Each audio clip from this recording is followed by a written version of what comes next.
ท่านรักษาราชการแทนเลขาธิการคณะกรรมการกิจการกระจายเสียงกิจการโทรทัศน์และกิจการโทรคมนาคมแห่งชาติ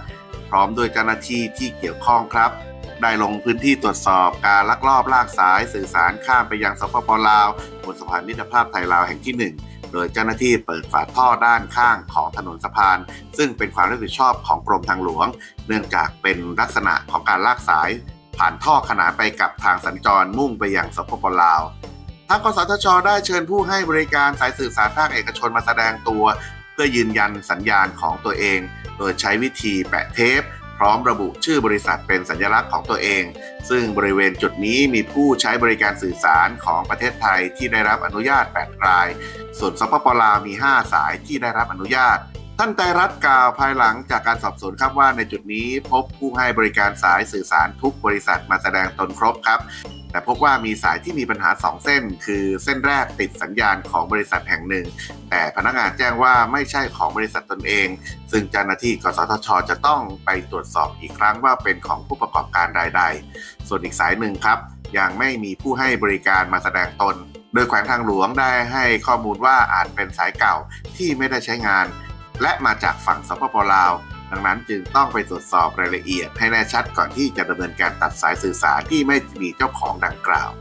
นายไตรรัตน์ระบุครับว่าสำนักงานกสทช.มีแผนดำเนินงานบันทึกความเข้าใจ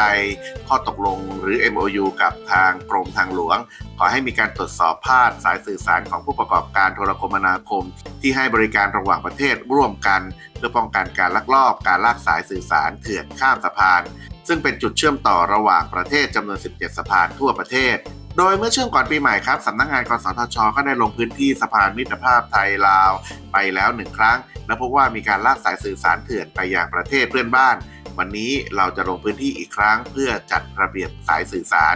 โดยให้ผู้รับใบอนุญาตที่เป็นเจ้าของลากสายสื่อสารติดแท็กเพื่อระบุความเป็นเจ้าของสายสื่อสารซึ่งปัจจุบันมีผู้รับใบอนุญาตให้บริการแบบมีโครงข่าย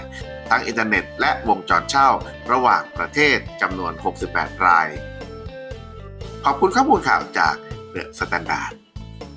ผมแจ็คกี้ครับวันนี้ผมมีหนังสือดีๆมาฝากกันนะครับซึ่งเป็นหนังสืออีบุ๊กเล่มแรกครับจะเป็นในเรื่องของธาตุแท้คุณสามารถดูธาตุแท้ได้เลยนะครับตามแหล่งหนังสือทั่วไปไม่ว่าจะเป็นในอินศูนย์หนังสือจุฬา C1 นะครับหนังสือธาตุแท้เนี่ยจะเกี่ยวกับเรื่องของธาตุ5ธาตุตัวตนนะครับว่าคุณเป็นคนธาตุอะไรคุณเป็นคนนิสัยอย่างไรนะครับหรือแม้แต่คนรอบข้างของคุณพ่อแม่พี่น้องญาตินะครับและอีกอย่างหนึ่งที่น่าสนใจครับก็คือคุณสามารถดูได้ด้วยว่าคนในครอบครัวคุณเป็นคนธาตุอะไรจะบริหารจัดการชีวิตอย่างไรวางแผนอนาคตอย่างไร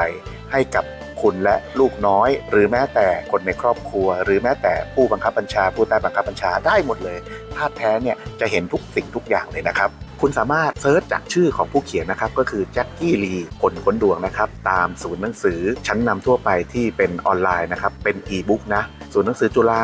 C1 บุ๊กนายอิน